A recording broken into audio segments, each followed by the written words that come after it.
Hey guys. Oh, whoa. Hey, left my hat. Hey, what the heck? I'm still hearing sound. Aha. Let's get rid of that. What? I've got this thing down. You know, this is what happens when you really. Oh, there we are. Here, hit pause. There we are. Hey guys, how you doing? It's been great. Haven't seen you in forever.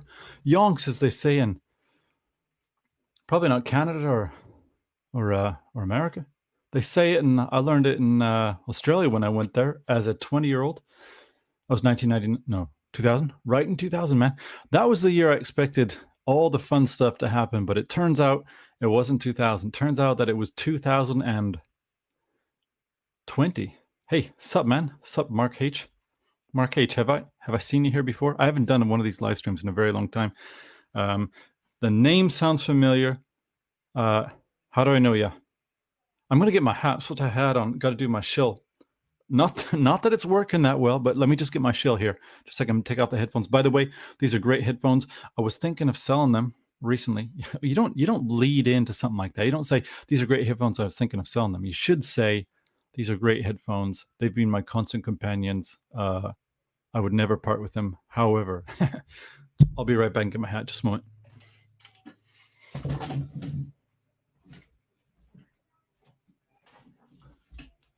Got it. Hey, that's right. I remember that. Hey, can you hear me, by the way, Mark? At the moment, you're the only man that's giving me feedback. We got two live listeners at the moment. I'm thinking that this might go up to 6 to 10. That's what we're hoping. I did a premiere the other day, and the premiere got up to 7. Amazingly, of course, that was on the stream. That's cool. It's not about numbers. It is interesting, however, how it seems like in the last couple of months, at least, there are more people that are sort of keeping up with this sort of thing than they used to, and whether or not that's indicates anything good or not, well, that's something else. Thank you very much for telling me the audio is clear. Right now, I'm just going to break open a beer because, yeah, it's a pale ale. English invention, by the way. Didn't know that. Found that out the other day. However, I kind of expected that. Headphones just jerking in about here. There we are. All right. Well, as you can tell from the title of this thing, we're going to be talking about mirrorless cameras today, and I'm just going to move this microphone back just a bit. Mark, you can tell me if the audio is still clear. If it is, give me a thumbs up or not thumbs up, just say something, because I don't really want to have this blocking my face the entire time. And to be honest, I'd like to be able to have a clear view of the screen. So if it's clear, tell me. If it's not, I can pump up the jam just a little bit, and then we will get going. Waiting on you, Mark. And while I'm waiting, I was thinking I could do a song. I was singing, actually practicing quite a bit today. A favorite of mine from, I don't want to say the Beach Boys. It was not the Beach Boys. Why am I forgetting the name? They were kind of a pop version of a folk band. All right, Alexander Lipping, you give me a thumbs up. Hey, Mark, someone did your job for you, man. So I'm not really sure what to say about that. Alexander, it looks like you have a new job. Thank you. You're the thumb man, and we always need a thumb man here. But guys, and we know, as we know all the time, it's basically guys who watch this sort of thing anyway. And actually, that's sort of part. Mark, you're following with the thumbs. You don't want to lose to Alexander, but you did. That's all right. We'll forgive you for this time. I'm just going to move this bad boy just down a little bit. All right. So what happened in between the last live stream I did and this time? There's a lot. We're not talking about what happened in the world of anything else. But what happened on my end was that I sold my GFX. The last video that I did here, if you watched it, thank you very much. If you did, I just basically talked about what I felt that it was good at, what I felt it sort of just kind of screwed the pooch about, and what I wish they would do going forward. But ultimately, I basically said I can't really tell a difference between it and a high-resolution full-frame camera. And I'm sure that's one of the reasons why the like-to-dislike ratio is, it's more on the like, but there's quite a few dislikes there. A lot of people are very defensive about the GFX, certainly the Fujifilm brand in particular, as well as the idea of medium format. Now, I have used medium format, or had used it for a very long time, and we are getting on topic. Don't worry about this. And all the time it was mirrorless stuff. Essentially, I used the backs, the Hasselblad CFV50 and the CFV50C. The C is the compact CMOS version, and the 50 is a CCD version that was a big one. It wasn't the full size 645 one. Right, thank you. Mark, you're GFX owner. Cool.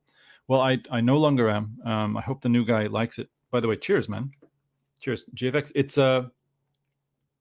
It does a few things very, very well. I don't want to say a lot, but it does a few things very, very well, and I'll get into that in just a second.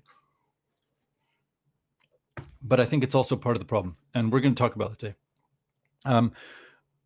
What was I going to say? So I was using the CFV 50 and the C version. The 50 is the one that I think is the sensor is 90% the size of a 645 film strip or whatever, or 90% the size of the largest phase 1 back, and the other company that used the full size one is Leaf, and I don't know if they're still in production.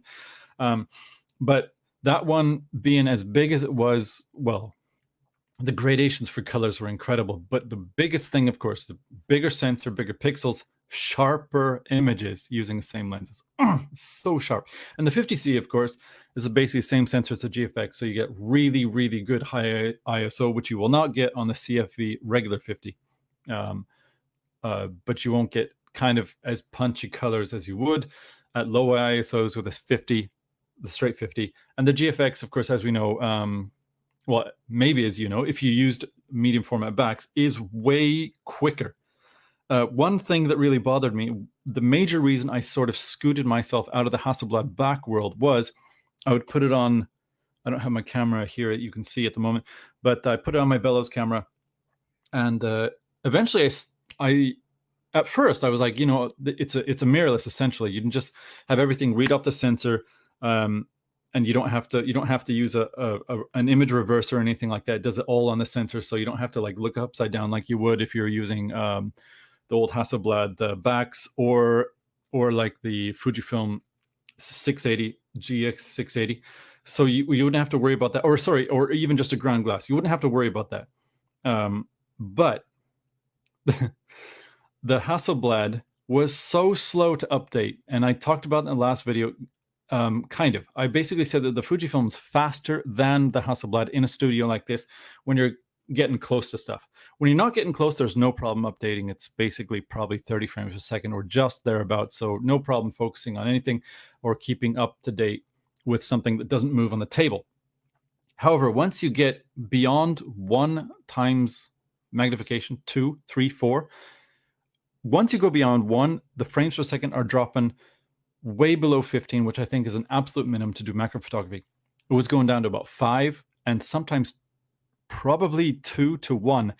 And so at that time, when you're focusing the bellows, you cannot tell what's in focus versus camera shake, or if somebody walks by the studio outside in my hallway. This is my house, something like that. So it was a real bugger.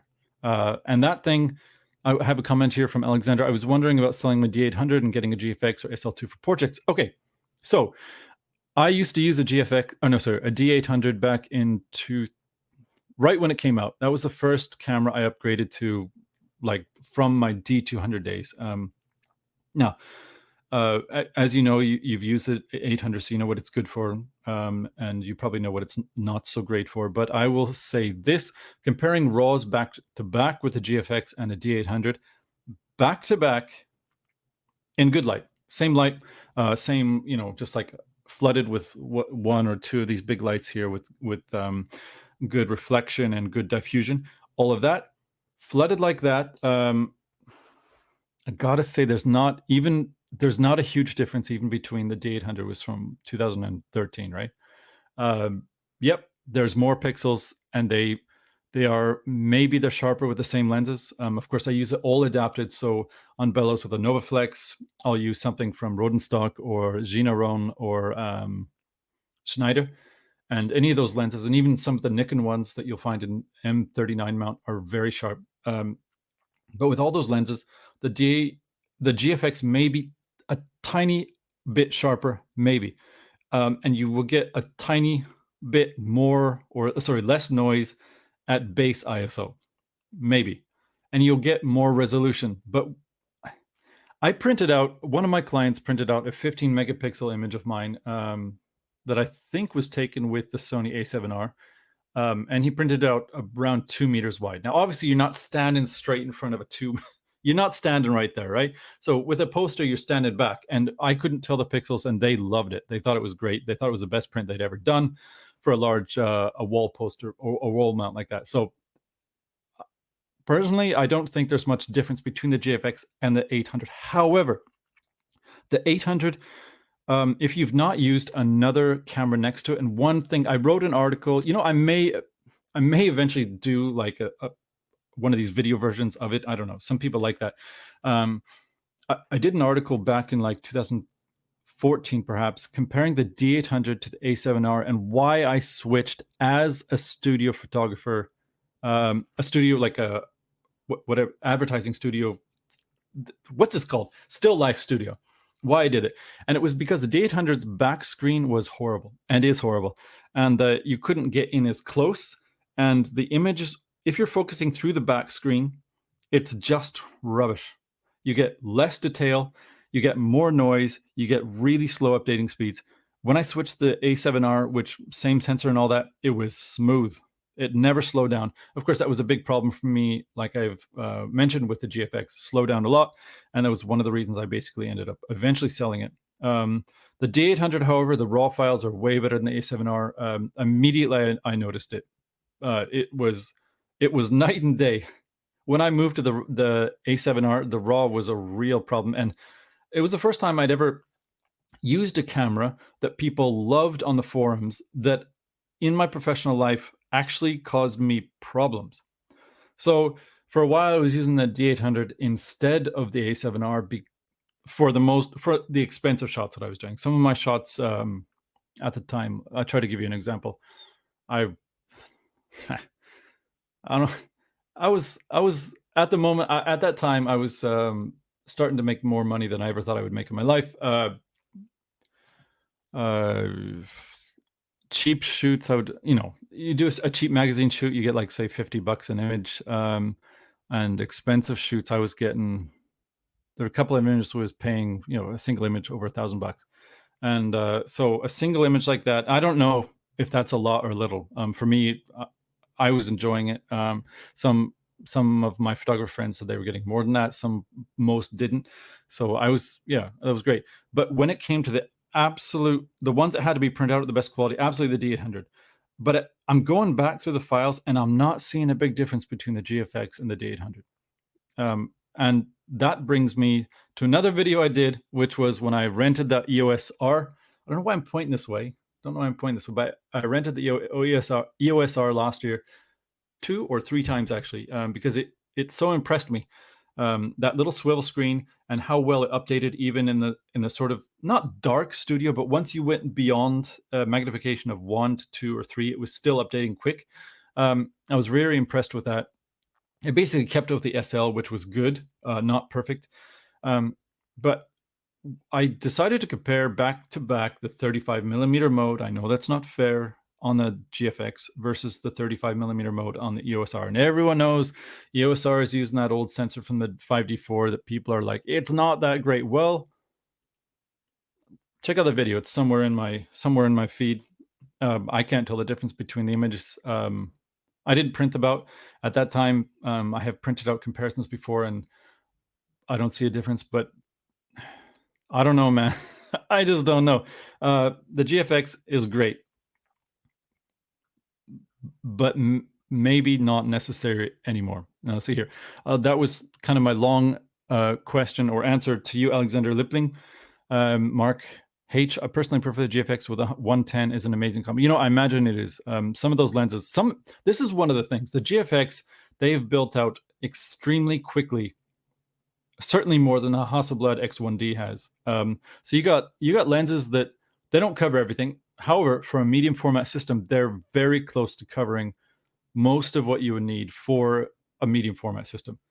So you have your portrait lenses, you have some pretty good zooms, slow but good zooms.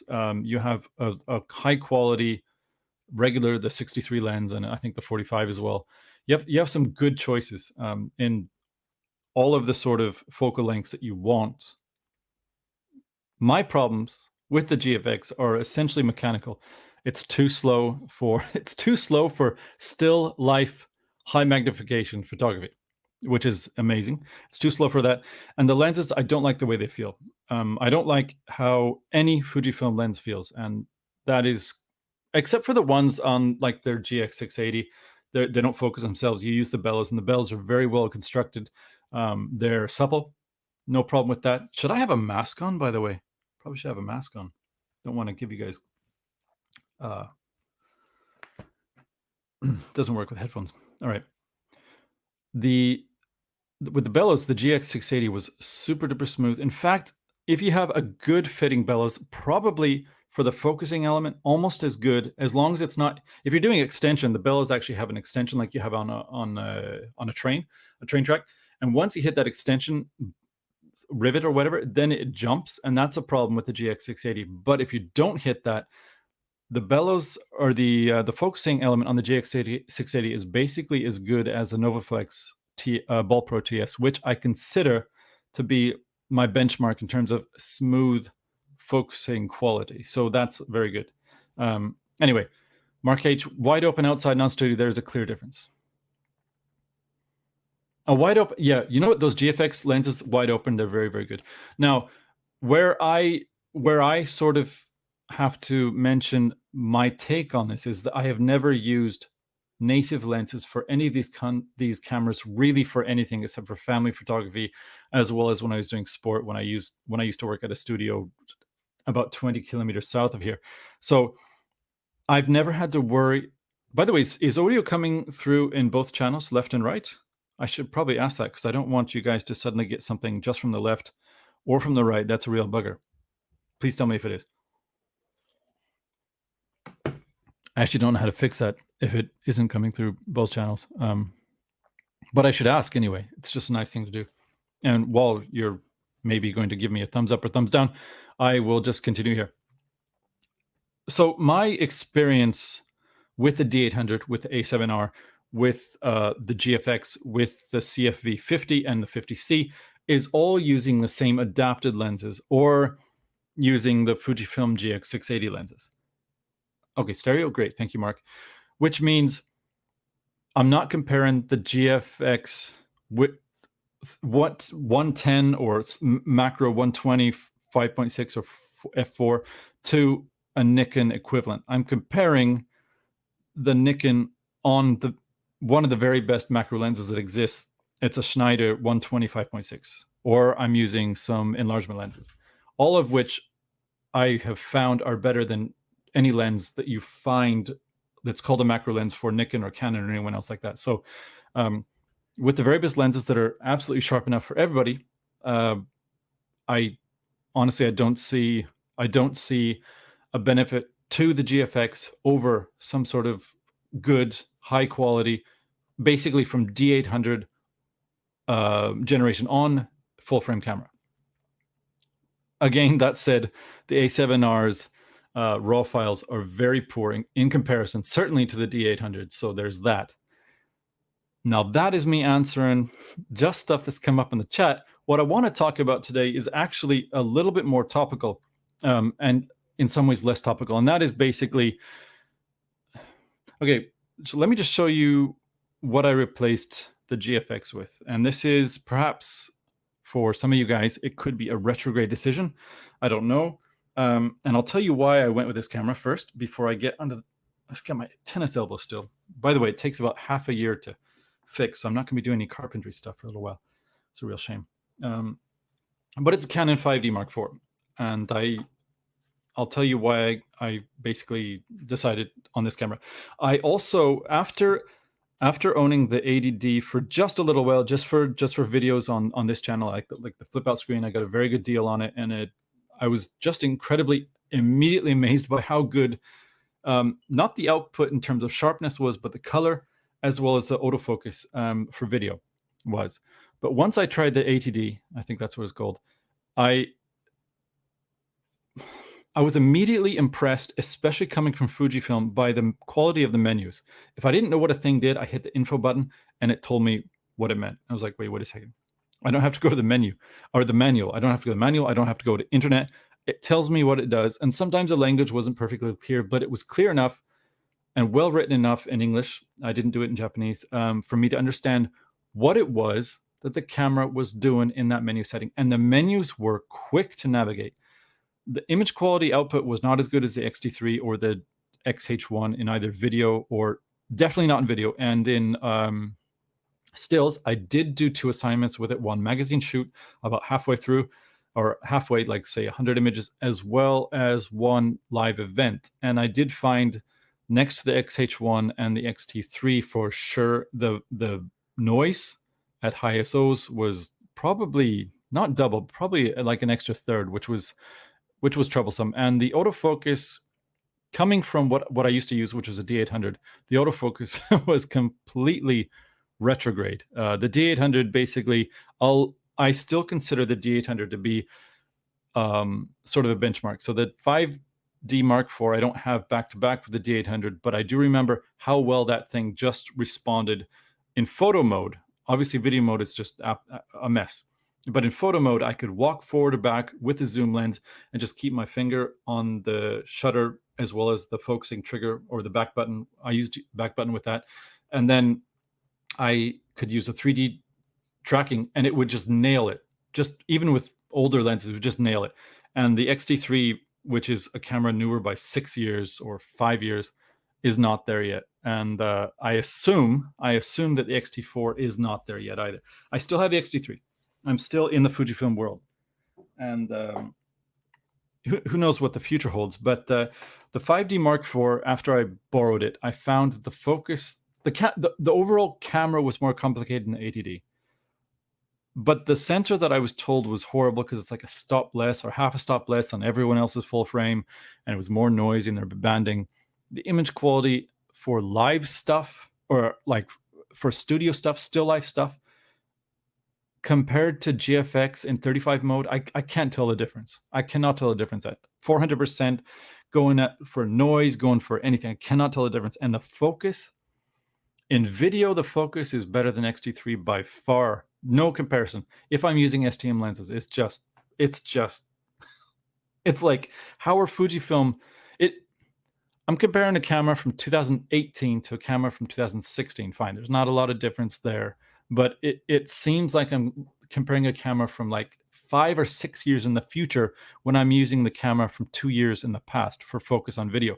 And when it comes to focus in stills, obviously it doesn't cover the full frame like the X-T3 does. But I don't know what it is, how the lens and the sensor interact or whatever it is, it's faster than the X-T3. And the big other thing is, and this is I'm not going to go off on Fujifilm a lot here, but Fujifilm cameras jump into focus. They don't smoothly glide. So you hit the focus button here or here, and instead of it going like that, maybe it's just as fast as the camera goes. It goes from here to here. And it seems like there's no transition. I don't know if that's a problem with the EVF updating or something like that, but it's not smooth. And the SL, which would keep the same speed in terms of basically overall focus speed or a little bit faster in AFS, was smooth, absolutely smooth. The USR, I was using an adapted lens, so I don't know. And I was also using the 35 1.8, which wasn't a fast focusing lens. They were smooth. And the 80D was smooth. And I could put the 80D with the 18 to 55 little cheap lens with a plastic mount, sharp from 18 to 55 at every aperture, and the focus would be faster than any Fujifilm camera I used. And so that, anyway, I rented the 5D4, image quality, comparison to 35 millimeter mode on the GFX, I can't tell the difference between them two. Maybe in the lab there's something. Maybe if you print it and then you take it, like you print it the size of a wall and you take a magnifying glass, maybe there's something different there. I don't know. But I'm a still life photographer. I've made hundreds of thousands of dollars doing my work. I'm detail oriented, but I'm not the most detail oriented. Whatever. I couldn't really tell the difference. And when it came to focusing, this is insane. The 5D2 from 2008 put on the same bellows, using the same lenses, magnifying the same amount. And I have all this set up. I've done it before I sold the GFX. I did an experiment between the X-T3, 5D2, and the GFX, and I have an image taken of the 5D4. I was hoping it would be like advertising quality, but I didn't have time to properly do the lens.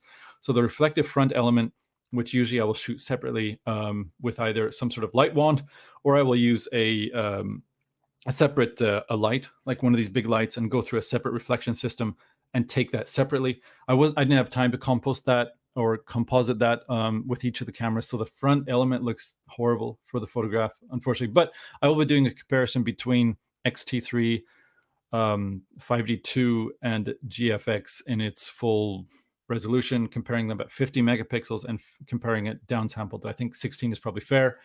And yeah, when it came to focusing closely with the 5D2, for some reason that 2008 camera could keep up in live view mode, or whatever it's called, mirror flip up mode.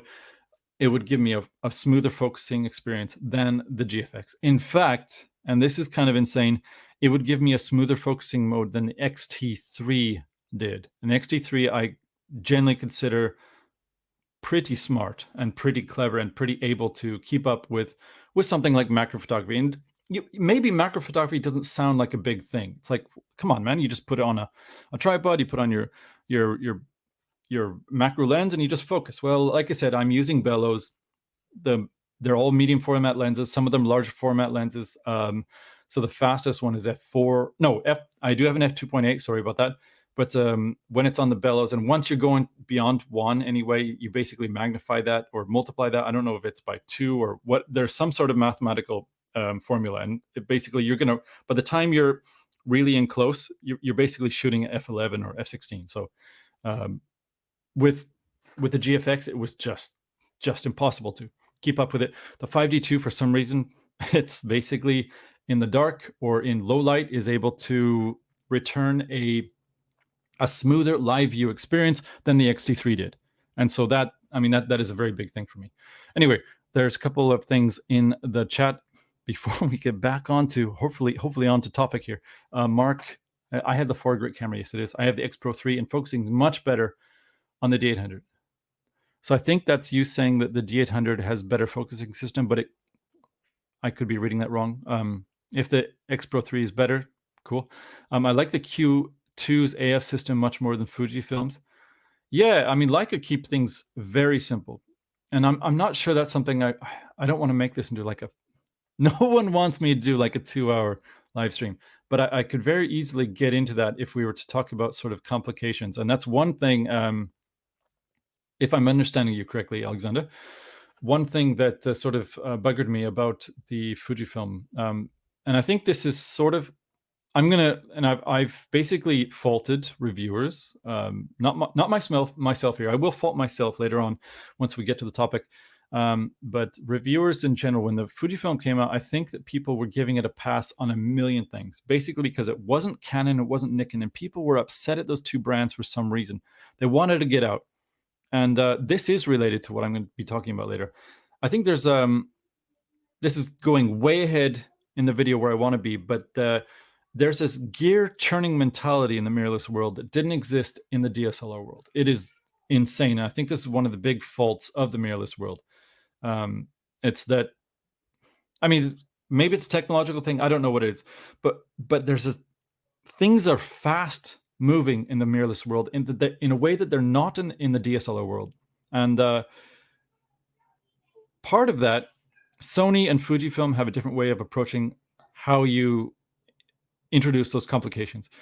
Leica have a different way. Leica, for good or for bad, they sort of strip down the basic interface and make it as simple as possible, and sometimes even remove functionality. Whereas Sony and Fujifilm do the opposite. And Leica's autofocus interface, I just had the SL, right? And the SL, I mentioned time and time again, for tracking is nowhere near as good, even as the XH1 is what I thought, because there's a lot of wobble when you see it through the EVF.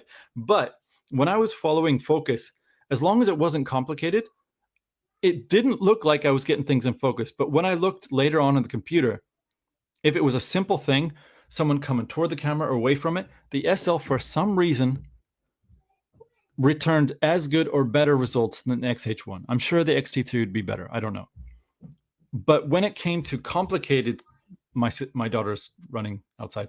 But when it came to complicated things, when there's a lot on the screen, then the XH1 definitely did better. The XT3, does better again. But despite the fact Leica don't have a complicated menu for autofocus and they're using DFD, it just works. Not for video, not so good. It was, in fact, that was a disaster for video, but it just somehow worked. There weren't a lot of selection things that you could do for video for follow autofocus or AFC or whatever it's called, but it worked generally. Not great, but for the simple work that if you're doing family photography, something like that, and people are just running back and forth and you just want to capture in the moment right there, perfect. And there was basically nothing to set up. And I haven't tried the SL2 or the Q2, so I have no idea. And I haven't tried the SL2 either. And I probably won't. I'm basically, apart from my film camera, I'm out of the Leica world at the moment. Like I said, this thing that we're going through basically destroyed my event camera business. So whatever. Got a question here or a comment from Jacob Christensen. The only reason I'm not getting a 5D4 or Nikon D850 is a lack of eye autofocus. All other points, I would rather have a DSLR. Yeah, that may be a thing, especially if you're probably doing like portraits or something like that. Maybe the eye autofocus is a big deal. I haven't really used it so much because I had the XH1 and it did finally get eye autofocus, and I found that it kind of slowed down the interface. XT3, I don't use it.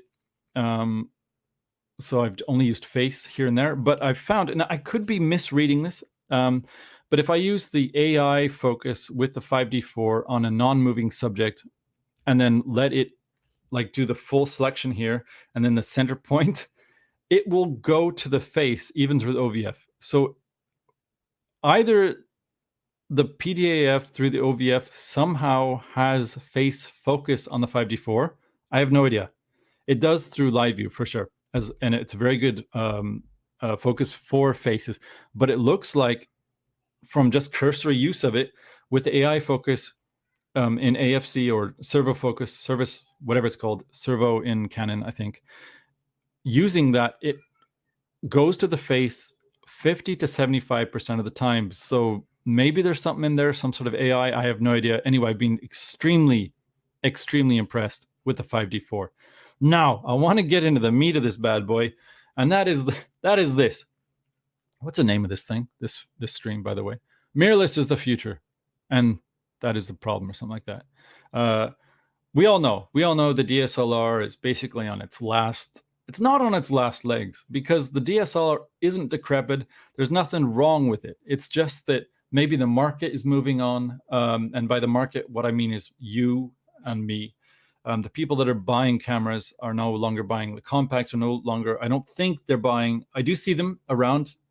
We were just up north a little bit doing some hiking and went to a hotel. And I did see actually a lot of cheap DSLRs. So maybe people are still buying them. Could be that they bought them some years ago. I don't know. But the DSLR, the whole market's shrinking. And everyone is putting all their technological and other research and development into the mirrorless. And so while you do get high-end cameras like the 1DX Mark III, I think that's what it's called, and the equivalent Nikon, the D6, you're not going to get, we may never see a 5D Mark V, which will be a real shame, I think. But it seems like, yeah, mirrorless is the future. Let's just go with that. Mirrorless is the future. And 10 years ago, or was it 10 years? I got into mirrorless in 2013, I think. I got the X Pro 1 right a year after it came out for half price, brand new, half price, brand new. That's another problem with Fujifilm. They do not keep their value, like at all. My GFX went for less than half price. That sucks, but it did. X Pro 1 I bought for less than half, brand new. No one understood the camera. Again, this is going to indict the sort of reviewers. I think there was a lot of horrible marketing from Fujifilm themselves, especially Fujifilm America, where they did that whole evolution thing. You got the monkey carrying lots of cameras and bags and stuff. And then, or the monkey photographer, and then it came to the guy that's just holding a single camera with a lens. It's like, you could have done it with a DSLR. Bad marketing. Then the reviewers that got it in their hands they had something against Nikon and Canon. And I got no idea why, except for maybe those were the big ones that you got to take down, and Fujifilm were the underdog, and they weren't Sony, and people didn't like Sony. And they weren't Olympus, which people may have been upset with. I don't know.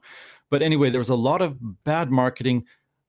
There was stuff that the people that bought the camera, they had to find out through trial and error, which you always have to do. There's, of course, caveat emptor and all that. But there was more of that for the Fujifilm world than there were for other brands. And that is, there was so much misinformation going around. I think you basically got your X-Pro and you're like, oh, it doesn't have, like, people thought it had like the X100V. Some people thought it had a leaf shutter inside. No, it doesn't. It has a regular planar shutter. All that. So there was so much problems in general. And one of the things I looked forward to was, like, I thought maybe in 10 years, the mirrorless EVF will be as good as the OVF currently is in, like, a Nikon D800, is what I said. And people are like, no, it'll be up there much faster. And I haven't used the recent XT4. I have used the latest mirrorless cameras. I've used were the Panasonic S1, like the high-end one, and it has a very high resolution, very good EVF, but it's not as good as, for my eye. I prefer OVF. It's not as good as that. And the XT3 is far, like, it's I think it's a disaster the way Fujifilm treat it. The what you see is what you get sort of element of mirrorless, and I'll get into that. But I think when I said 10 years in 2013, I was wrong. I probably should have said 15 years. I probably said 20 years. I probably should have said never.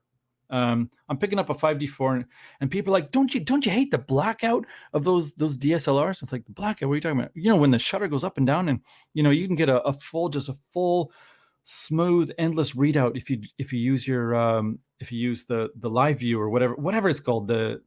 What is it called when you do the full sensor readout all the time? You can do that on your mirrorless, and it's just so amazing. You don't get any blackout. And I'm like, I've never really been bothered by the mirror flipping down and the shutter going down. Never been bothered with that with any DSLR. And with high-end DSLRs, it goes so fast. It's just like you blinked. I blinked. I'm not bothered by me blinking.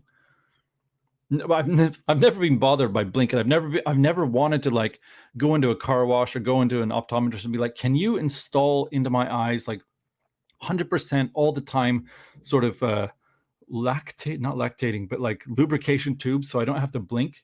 I've never thought about that. And it's exactly like blinking. Like, the 5D4's shutter and the mirror goes down so fast, don't even notice it. It's brilliant. So that doesn't bother me. What we're told a bunch of things about mirrorless. Again, there's a future. Mirrorless is the future. I know this. And this is what we're told. We're going to have simpler bodies. They're going to be smaller bodies. They would be cheaper. A lot of people speculate they'd be cheaper because there's less moving parts and the insides are simpler. It's like basically taking a DSLR, whatever's the newest thing from the DSLR, and you remove the optical pathfinder from it. So it's cheaper, simpler, right? That's what we're told. They'd be smaller, lighter, more accurate with autofocus. And I think we can generally say that when a mirrorless camera is on, it's on, like, you can't get oner than a mirrorless camera is when it's on. Now, we got some caveats for that. And finally, what you see is what you get all the time. You can turn it off if you want. You don't have to have the preview on, but you can have it on, and you can get what you see is what you get, including your JPEGs, previews, including, like, raw. Even I think some cameras even have, like, a raw readout going through the EVF and all that. Now, that's what we were promised. What happened, and this isn't sort of the big thing I want to talk about today, but I'm going to use this as sort of preamble to what I want to really talk about. What happened against these promises that we were given is this. We got bodies that, not originally, but eventually became as complicated as more complicated than DSLR bodies in terms of how many customizable buttons are on the body. I'm just going to pick up the 5D4 just a second with my tennis elbow. Real problem. This is the back of a 5D4. You guys have seen it. You got your joysticks. this is all backwards here. You got your focus array buttons. You got autofocus on. You've got your interface buttons over here. These ones are not customizable. There is some customization that you can do back here, but there's not a lot of it comparison, certainly to a mirrorless camera. Now let's look at the XT3. Tennis elbow's a real bugger, man. I got it, by the way. I figured it out. I was there's a lot next to our land, and I used to have a steel-bladed electric trimmer, and I would trim those things down, but that thing broke down, so I used a makeshift machete, and I was just hacking at it, and it did me in. Anyway, here's the back of an XT3. It looks, here we are. It looks kind of simpler in a way over here, and there are fewer buttons on the other side. If you look at the top of the camera, there's a lot more going on in terms of, I mean, you've got customizable buttons up here. You've got customizable buttons up here. You have all your metering and stuff over here. They're not in dials, etc. You have, wait, is that metering? So that's drive modes. You got your metering over here. Of course, you know, your shutter speed here and your ISO. And with Canon, of course, they basically double that stuff up. They combine using command dial and a button. Benefits of that are you can't accidentally change anything. That's amazing. You cannot accidentally change anything.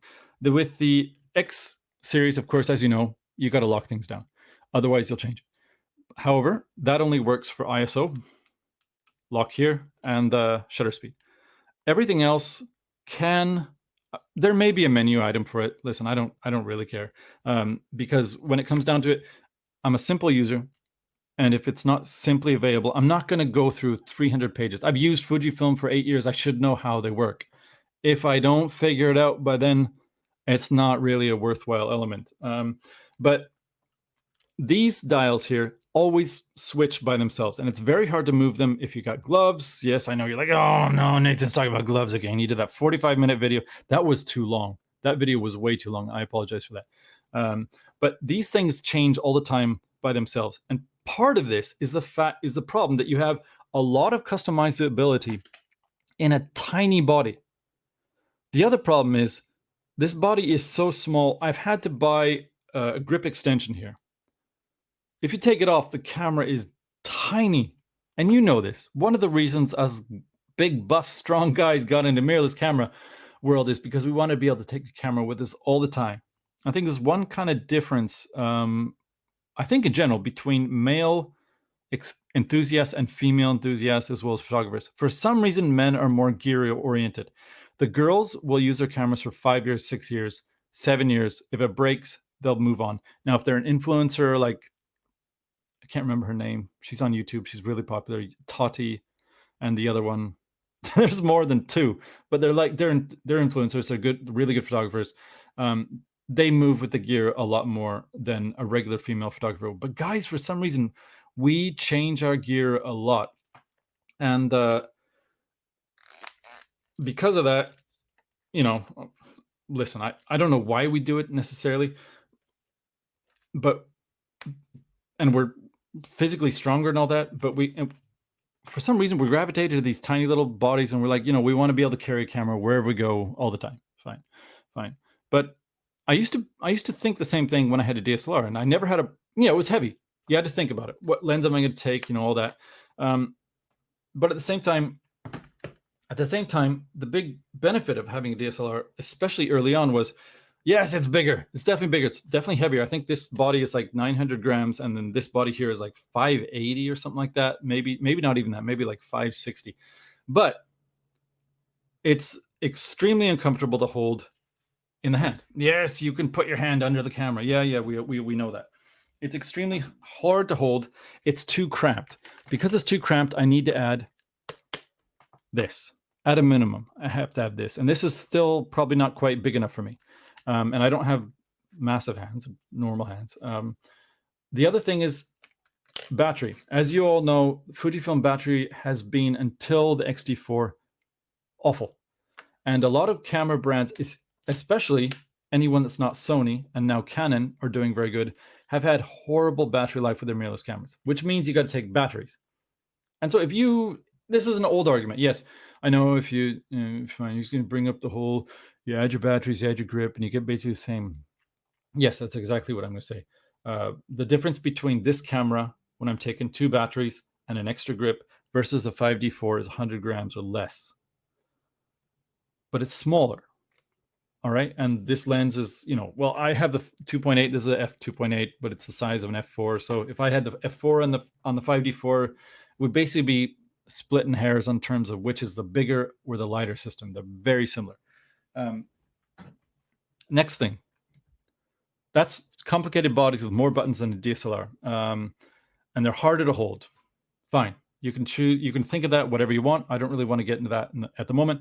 The other thing is, let's see.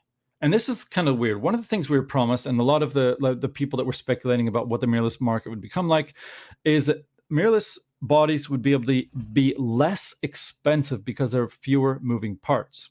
I believe that Tom Hogan talked about this, and there was a whole bunch of other people that originally were talking about this. It's basically the simplification of electronics so it should be cheaper. Well, another argument that was made back in the 80s, 70s, 60s was if you start sending your workforce over to China, that product that you used to spend $50 on will now be 25 or 30.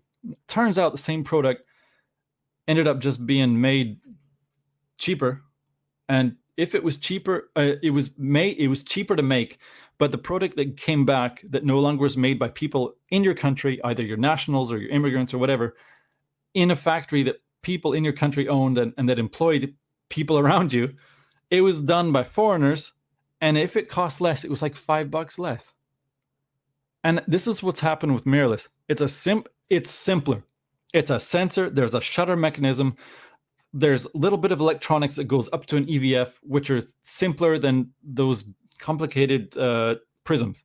Simpler, and until very recently, they were far worse. The EVF is still. You don't get the dynamic range. You don't get the eye experience. You get a TV. There's a little tiny TV you're looking through. Everything is simpler and cheaper, but you're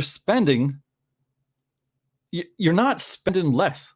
The top end APS-C from Fujifilm is the same price or more than the top end APS-C DSLR.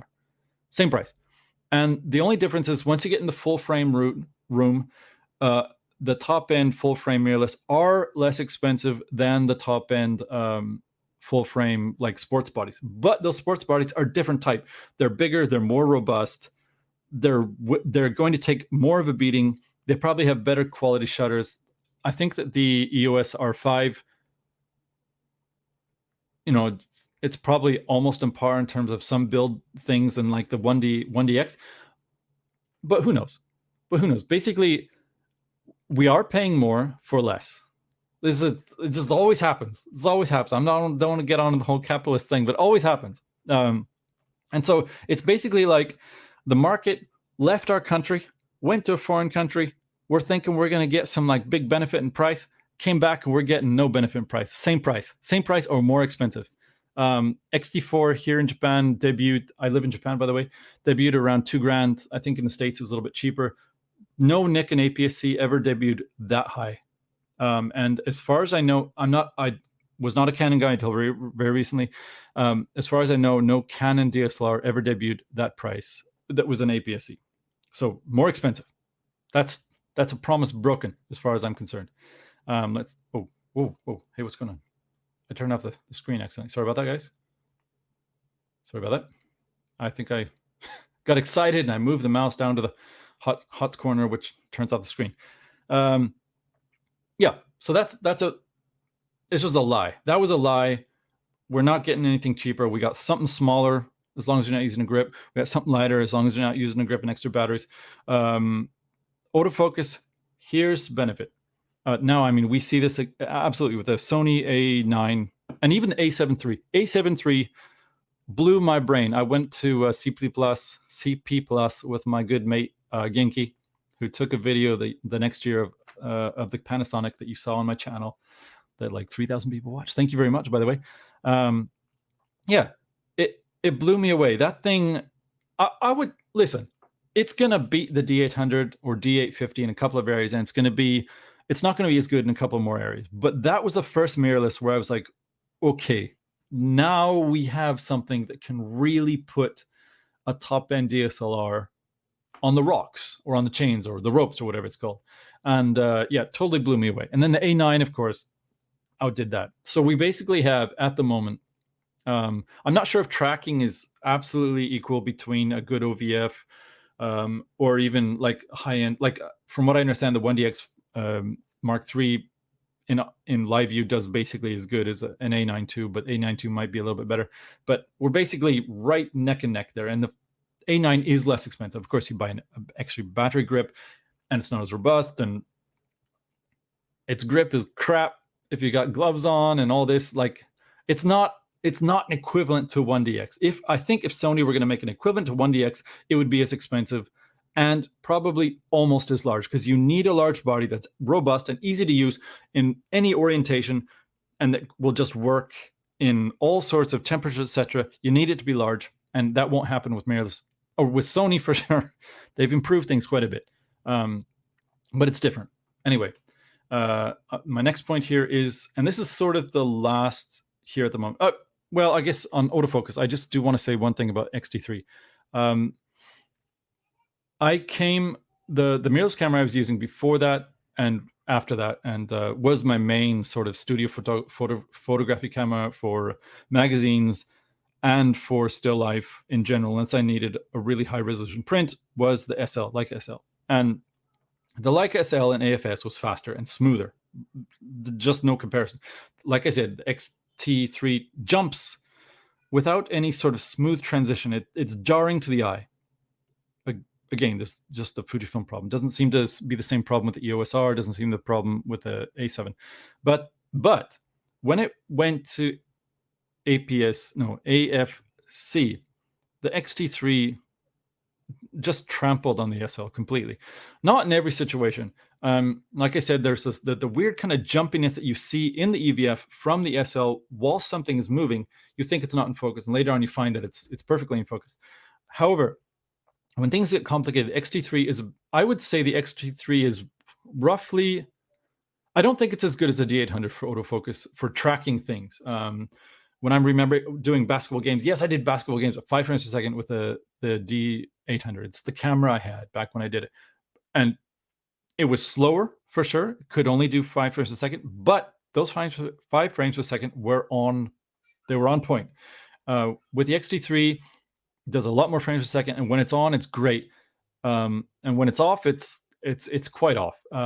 But you don't have any sort of micro lens mismanagement. You don't have any difference. You don't have parallax between the PDF sensor and then the sensor itself. So when it's on, it's on. And one of the things I noticed was when it's on, it was like it seems so much sharper. And there's one thing I really liked about the any mirrorless in general. It seemed sharper. But then when you get a DSLR system, like you get an STM lens, you get your Canon, you put an STM lens on, and for some reason, even through the OVF, STM lenses seem to work, just as good as something like a mirrorless. They're just always focused perfectly sharp. I don't know do I have one here with me? No, it's probably downstairs. They're just perfectly in focus all the time. Sometimes they're slower, sometimes they're not. Wait, come on, I gotta have an STM. The cheap STM, the Canon, the 18-55 blew my brain. Silent focus, cheap lens, plastic mount, lightning fast focus for the ATD, and then mounted through an adapter on the EOS R, lightning fast. Just blew my brain. And it nailed focus. And then so did the other STM lenses I use, and now I use on the 5D4. They're just amazing. However, if you put your regular USM lenses, they don't, for some reason, seem to be quite as on par for focus.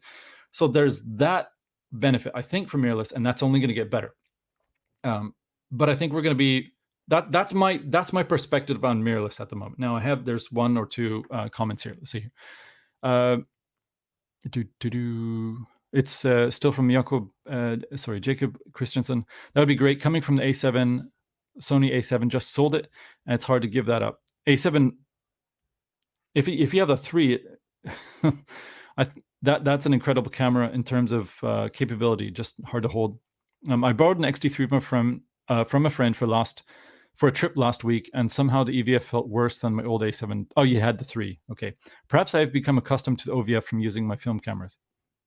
Yeah, OVFs are they're something different. A lot of some of those film cameras, I think there was one Sony and maybe one Nikon that had an OVF that was as good as some of those film cameras. But the film camera OVFs, the Leica SL2, I used to have that. That's an old DSLR from the 70s or 60s. That OVF was massive, brilliant, so clear. And if you've used Leica, the main reason I used Leica as an event photographer was, well, there's a whole bunch of reasons, man. If you're holding Leicas and the next guy's holding a Canon or a Sony, I'm sorry to say this is really sounds elitist. I'm not a rich guy. I will talk about this point. This is leading into my next thing. But the main reason I use the Leica is that OVF never darkened depending on the lens that came. And not only could you focus the camera while it was off, you could pre-focus before the camera was even on. You've got your battery out, you can still focus. You just couldn't see which frame lines were there. It was bright, it never got dark, it never got bright. It was always the same, and it didn't matter what lens you had on it. And that's different from every mirrorless camera out there, even the OVF ones like the X Pro series and the X100 series. And why is that? Because they focus through the lens. Whereas the Leica M focuses outside of the lens through the rangefinder mechanism.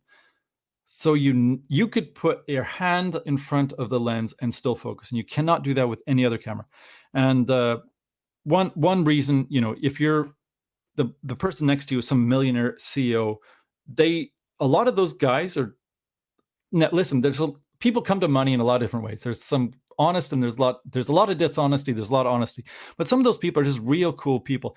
And they like to talk cameras. One guy was chatting up about his D200. I was like, man, that's the camera that I started with. It was freaking awesome. And I'm supposed to be working, But if you care to like it, the other thing about, besides the great lenses, the sharpness, the OVF, which was just always bright and easy to use, and the camera never got in the way, except for one thing, is that people were interested in it. It's like, wow, is that a Leica? Yeah, it's a Leica. Why are you using a Leica? Well, I just, then you get. It was just easy. People make fun of this all the time. Leicas, people talk about Leicas because they put people at ease. They do in their own way, and especially in an event like that. It looks into a lot of people who've seen a lot of DSLRs. I've seen a lot of smartphones. They see you interacting with the camera in a different way. 1, 2, the camera looks like something that came out of their past. The M digital series looks like the M with a few changes to the face. Looks like an M from 1953. Looks actually closer to an M2 from the late 50s, I believe, which I still have. It puts people off because it's not the camera they're used to seeing. It's not a smartphone. It's not DSLR. It's not a mirrorless. It's different. Anyway, it was great for events because of the OVF. Also, it was so fast. You never had to. Yes, you had to manually focus. You have to know how to manually focus it. You have to know about your depth of field. You have to know all that. You have to know your camera. But if you know your camera, the Leica is, I still think, the perfect event camera. The one thing, and I did a long video about it, and I did a live stream with not a live stream, like a chat with somebody. Never watched the video. His name is Rick Ricard, cool guy, lives in New York. He's a teacher that's also an event photographer. He uses Leica. Anyway, I did a video about why the Leica is the best event photography camera. And the one thing I really dislike about the M10, I mean, the battery life's not as good as the M240, but apart from that, is that the top shutter speed dial has no way to lock it. There is the one thing that's really cool about it is the A setting has kind of a deep detent. So you can twist it and always go back to the A, even in the total dark. So you always, as long as you know your camera, and with the Leica, you have to know your camera. As long as you know the detents, you can count back to any shutter speed you want once you have the A. But there's no lock. And if you're doing events, and every event that I used, except for some that were outside, and even then, it was always important to have control of light using a flash, whether it's off-board flash or an onboard flash. And if you had an onboard flash or using some sort of commander, I wish I had it in reach. I have a commander over here somewhere. Wish I had it in reach to show you. But the Leica had no way to lock the shutter speed. So and I think the top shutter speed on that for flash sync is 1/180. If you go above that, you'll get a stripe, I believe, at the top on the Leica. Yeah, that's what happened. I cut off somebody's head once. It's happened once in like 5 years. I did it once. Once is too many. Anyway, cut off people's heads for an event. Now, I'm getting paid for this, right? You can retake the photograph, all that, but sometimes you're in a rush, and I'm not. I don't have the best what is this called, demeanor in front of people, either online. I'm in an air conditioned room. I'm sweating. This is actually, it's not stressful, but I don't know why. I'm not a nervous person necessarily, but I don't perform well, like in front of people, I guess. So when something goes wrong, I may react in time. I may not react in time, and knock on wood, everything's been fine. But that one photograph was ruined. That's happened with other cameras as well for me. But that is something they could fix with a simple lock, either a belly button, like on the Fujifilm, it's ugly, or they could make the actual shutter speed depress itself. Let's get off this topic. Anyway, the Leica is a freaking amazing camera for events, and I don't think you can do better, but that's the one thing I would fix. Now, here we are. Once we have all of those things out of the way, the main thing I really want to talk about this today here. By the way, we do have a couple people. I borrowed, it's a Jakob again. Yes, I use my M9 and M6 exclusively now. M9 is a great camera. Only thing about the M9 shutter is really loud. Of course, the M10 is really loud as well. High ISO, as long as, I always controlled it with flashlights for events. So I think the ISO 1600 of that is pretty good. So yeah, it's a great camera, really great. And the colors are incredible on that camera. So anyway, made me sell my Sony. Yeah, we're going to get into that. Actually, you know what? Maybe we'll do that first. Do I want to talk about that? We'll get there. We'll get there. I'll look at the comments and we'll just get there. Anyway, let's see here. Good. Here we are. Let's see. But most wearing is that apart from new few items. Okay. Scroll up, guys. This is real time. It's real time. Not that my videos, when they're scripted, are like better organized, but I have weeks to get rid of the cruft. All right. The last thing I want to say is what you see is what you get for Fujifilm is crap. Okay, let's see if we can do it. No, wait, I don't have a Fujifilm lens here. I've got that. You can't see it. You won't be able to see it because it's dark room. The camera will default to f2.8. All you guys know this. If you use Fujifilm, and you guys that don't use it, think about this before you buy Fujifilm. Every single, I think I'm saying this correct, every single auto exposure mode. So you don't have PASM on a dial, but you do have ways to access PASM on the Fujifilm. And every single one of those screws up the what you see is what you get. And why is that? It's because instead of lowering the voltage up or down on the sensor or through the EVF to brighten it up as you pan around from outside to inside, they close down the shutter or they open back up the shutter. So if you have your camera set to f2.8 and you're looking through things constantly, the depth of focus will, as the aperture closes down so that it's not too bright on your eye, goes like that. And then when you get into a dark area, it'll wide back open again. So once you have press, then finally you get your what you see is what you get, right? But before that, nothing. You're just getting constantly psychotic images, like almost it's going to give you like what is it called, an epileptic seizure, because everything's changing all day, and the chappers are going, and it's loud and it's annoying. Now some of you guys are like, come on, man, that's a first world problem. It's like, well, okay, that problem didn't exist for DSLRs, didn't exist for rangefinders, didn't exist for point and shoot cameras, doesn't exist on Sony's, doesn't exist on Canons, doesn't exist on Olympus as far as I know. Doesn't exist on any of those cameras. And on your X-T3 or X Pro 1 or X Pro whatever, and your GFX, if you change it to manual exposure mode, it will gain up and down the sensor perfectly, so there's no aperture chatter. So that same camera can do it, but they've opted in automatic exposure modes to do the aperture chatter, and it's really annoying, and honestly, it's rubbish. It's complete rubbish. And what are you supposed to do about that? So what you see is what you get, part of Mirrorless that was promised to us, Doesn't work on Fujifilm unless you half press a shutter. That's it. And that's like how you're just always going to half press the shutter, half press here. Okay, wait, no, but it focused. Okay, what do I have to re-unpress it? And I have to, okay, well, I have to set up the back button focus then, because then I can at least just focus and it can be separate from the mirroring mode. Okay, that's good. But then and as we know, the autofocus on buttons on the back are horrible on the any of the X cameras and the GFX. It's on off. It doesn't have travel, doesn't have a separate spot. On XT, even the XT4, and I complained about this in XT1 or XH1. I'm like, the XH2 has to fix this. It has to be in a place that's either smooth to the body, where only that button touches, or it has to be in a well that's raised outside of the body, like it is on the Nikon D800. Has to be like that. Otherwise, if you put it in a place that's hard, like on the XT4, it's like, here's the body, and then the body goes this way, and then they basically recess it like that. So you have to press and then lean over so that the button is actually flush with the body once you do that. And it's like, well, what's the point of that? The AF on button is an extremely important button for people that use it. And with the what you see is what you get debacle, that is the X series, you need a good AF on button. If what you see is what you get is really important for auto exposure modes. If it's not, whatever, doesn't matter. But it's not that way on any of their cameras. And it's like, you guys have had 8 years to fix this and you won't fix it. What's up?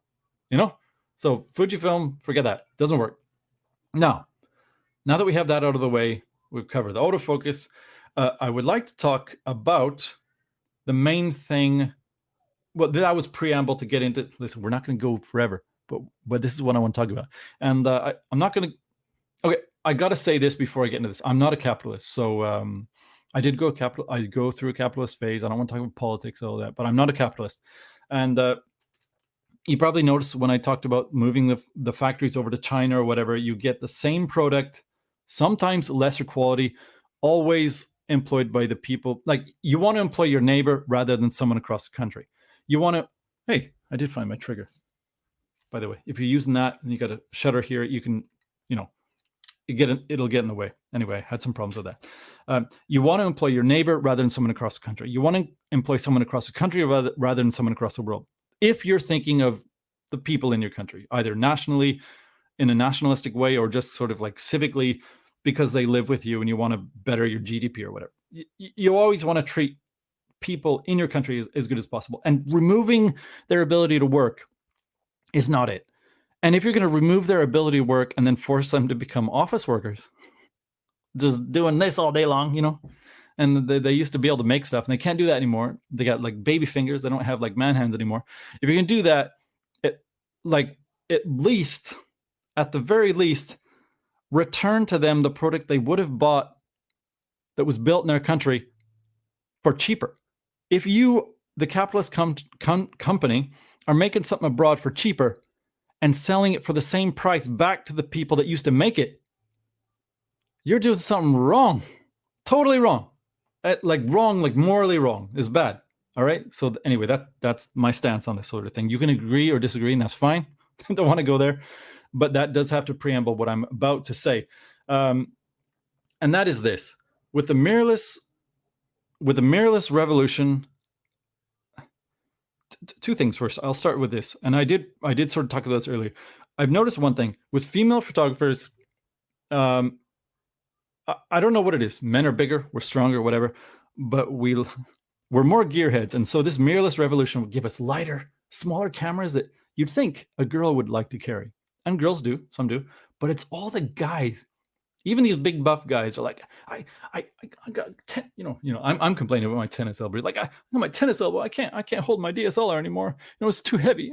Oh, I really wish that it's so good that Sony is so much lighter, and the Fujifilm is 480 grams, and I used to have to carry the Canon. It was so, and I'm, and meanwhile the girls who are like, they can't lift half of what you do. they're using their 5D4, no problem. Or another photographer friend of mine from Canada, not going to mention her name. Probably shouldn't mention her name. Anyway, she's a good photographer, very creative. She does family photography as well as she's also a painter, I believe. She takes photographs of her own works. She's been using until like 2 weeks ago. I picked up a 5D4 same time she did. So I don't know. She's using like 8 years, something like that, 6 or 8 years. And the reason was she finally realized that she was trying to do family photography with little kids, and those little kids that used to be babies that she could just focus on and doing that little thing when they're born, we're now running around, and the 60 just couldn't keep up with it for autofocus. So she got a 5D4, and she's like, "It's amazing. I can follow them." I'm like, "Yeah, you can. That thing, the 5D4, totally nails autofocus." I'm looking down at it, by the way, right now. It's amazing. But she held on to her camera for 6 to 8 years, whatever it was, and I'm remembering my own time with DSLRs, and generally, the sort of tenor of the market back then, people bought a camera and they used it not for 2 years, not for 3 years.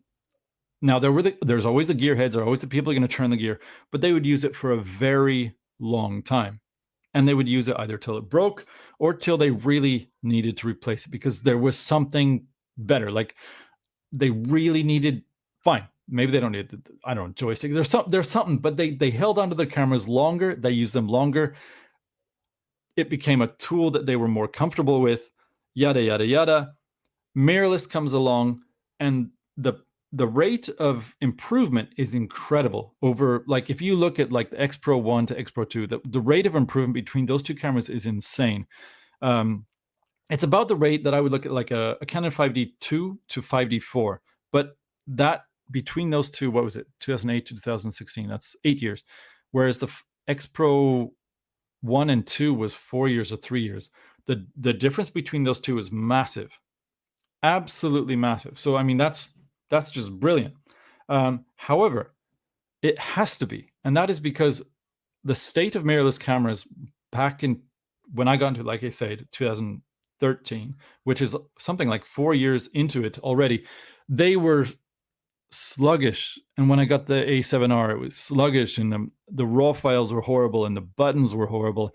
They weren't weather sealed. They weren't this or that, and it was like, the image quality is cool. The JPEG film simulations for the Fujifilm was cool, and I liked using it, thinking I was using a rangefinder. And my boss, who ran a studio, he looked at it, and he's like, "That's a nice." He thought it was a Leica, It's not Leica. It's an X Pro 1. But I mean, like, the rate of improvement is massive, and it has to be. EVFs were horrible. Now they're decent. They're not. I don't think they're as good as an OVF. You can argue. Listen. I'm perfectly fine. You preferring an EVF. It's not a problem. I understand all the benefits of them, and there are many benefits to mirrorless. But with the technological progress between each generation, and I think we even went through a generation with Sony where it was like in 1 year there was an update from a 2 to a 3 or something like that, or a 1 to a 2. It was very short cycle. The cycles are shorter, and yes, you do generally get like 5D3 to 5D4. What happened there? The autofocus to OVF is improved. I think some of the weather sealing is improved. PDAF focus or DPAF focus in video, obviously that's better. But it's basically the same basic body. They look very similar. The hump is a little bit different, like the part here, that's a little bit different. I think the frame rate's a little bit different. Like, it's better. It's better, but it's like a generational improvement. Whereas with mirrorless, pardon me, XT2 to XT3, you went from a tiny little portion in the center, which didn't even cover as much a DSLR did, like a low-end DSLR, of PDAF pixels, to full center. And suddenly you have a usable, like, really good 4K. You've got, I don't know, let's say there's 50 improvements, and let's say the 5D3 to 5D4 is like let's say it's 20, but those 50 really stick out, and that's good. But again, the thing is, I think we're at the point 10 years or 12 years in the mirrorless where finally we're at a point where I think normal people who would have picked up a mirrorless camera in 2012, who were like, "Oh, this is cool, but it doesn't work as well," would finally be like, if they picked up a mirrorless camera today and we took that back into the past and they had a choice between a D800 and, let's say, a 5 or EOS, what's that new one, R6, they'd be like, apart from resolution, they'd be like, the R6 seems to be pretty good. It's responsive.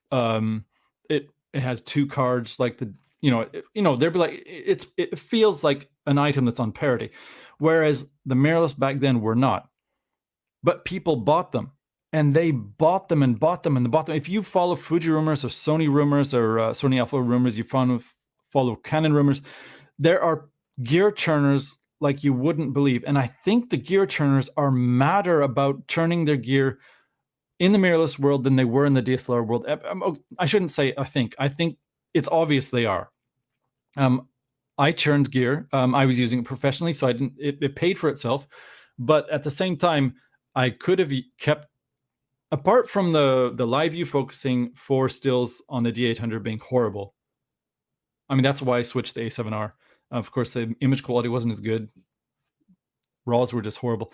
But apart from that, I could have used the D800. The output from that thing, I can consider using, if I'm doing the same work, I could use that today, no problem. In fact, perfectly fine. In fact, better than what my clients expect. I could use it probably 10 years from now, and I would imagine that my clients would be like, this is perfectly fine. In fact, 20 years from now, the D800, let's say we're doing magazines, we're still doing prints on the wall. How are you going to get better than that, right? It's perfect. And with mirrorless, fine. The image quality, I think once we hit the A7R, was it 2? Once I fixed the RAW files on that, it's basically quality as good as D800. And then, of course, now we have the D850 or whatever. But like the image quality, fine. That's different. But when it comes to battery life, I mean, we went from, okay, I've talked about this. You're like, oh, you're talking about battery life again. Okay, so XH1 I used in, you got to try it, right? If you got it and you're using it for events and stuff, might as well try it for still life. I got the first day using it as normal, put it on, focus things via the bellows, test the lights, move the object, maybe move it again, chimp, rinse and repeat, delete. I think the worst I got was, I'm probably misremembering, but it was somewhere between 40 and 80 images from a single charge on a single battery. The SL has bad battery life. The worst I ever got was 200 images using that same process. The GFX usually got 200 to 400, no problem. It even got better than that a couple of times. The 5D4 using live view easily gets 300 to 500 images, easily. Mirrorless has been at least behind to such a degree that when a new one comes out and there's even like, say, a 20% improvement in battery life, it's like, I gotta have that because the battery is so bad, you know? And so the XT4 comes out and it's got a better battery. Like, let's say it's double. Fujifilm probably don't say it's double, but let's say it's double because it has to be. If it's not double, it simply cannot replace a DSLR. And it's not. The Canon EOS R6 and actually the R5, the regular R, I was impressed. At least had double battery than the XT3, at least double. And it wasn't advertised to have double, but it was good, really good. Not A7 III good, but good. But anyway, when a mirrorless camera is upgraded, the upgrades, when it's done right, the upgrades are so massive that you're like, oh, that previous generation, it still takes good images. And people say this, it's amazing. They're like, my D800 still takes great images. Like I said, in 20 years from now, not only will it still take great images, it will still be printable in high resolution for high resolution products. Maybe they'll have like 20K monitors. It doesn't matter. It'll still look good on your computer monitor on a big printout. It doesn't matter. It'll still look good. Image quality is not the problem. So this whole like, my camera is still good. I know people are trying to defend it, but it's like, don't word it that way. It's wrong. And people use that a lot. And I think it's because gear churning is so fast in the mirrorless world. The way we talk about mirrorless cameras is wrong. Everything about it is basically wrong. We're not getting better prices. They are smaller, but you got to have more batteries. The technology progresses so much between generations that the previous generation actually feels old. Even though it's, let's say, XT3 versus XT4, a year and a half between them. And the XT3 does feel old. It feels old next to my Canon 5D Mark II, or no, sorry, Mark IV. And the 5D Mark II in live view is actually more responsive than the XT3. And with a 50 millimeter 1.8 STM lens, the 5D Mark II with its not so great OVF in center focus focuses better in the same low light than the XT3 does in the same central area. Mirrorless not only isn't there yet, it is the future. Obviously, everyone's putting all of their money into it, but we're not there. And because we're not there, every generation has to be so much better. And when it is better, people buy things. Now, we have a comment here that I want to kind of address. And let's see here. This is probably from... I'm not good at reading, by the way. Here we are. It's from Jakob Christiansen. It's that would be great. Coming from the Sony A7, he said 3 later on, just sold. It's hard to give that up. Now, A7 III is not an old or a new mirrorless camera as mirrorless cameras goes. It was debuted 2018, I think March or April. I got the XH1. I couldn't hold the A7 III without feeling pain on my knuckles. So maybe it's good I didn't go that way. The XH1, you've seen my video on it. Maybe you've seen it. By the way, I have video on it. I may even do a full review of it later on. Who knows? But anyway, very disappointed with that camera. However, and let's see if I got this point here. The point is, now I was using them professionally, okay? And a lot of people, even people that are... So the money that came in then went out again. I could write off on tax, etc. No problem. Like that. Even then, it's a waste. Absolutely, it's a waste to buy and sell cameras, buy and sell. And with Fujifilm, like I said, you buy your camera for $1,800, you're not gonna get, unless it's like one where everyone's waiting for it and there's like some production issue, so no one can get the new version of it, so they're waiting for the used one. Then fine, there, you'll get a good price for it. And I know people are like, come on, man, you don't buy a camera to sell it, it's a tool. I'm like, well, yeah, but if you buy your Canon, you may get the same price for it back. Fujifilm, no. I bought my X-T3 used, fine. And just a year later, I'm going to get less than half what I paid for it. I mean, that's insane. That's insane. However, that points into this thing.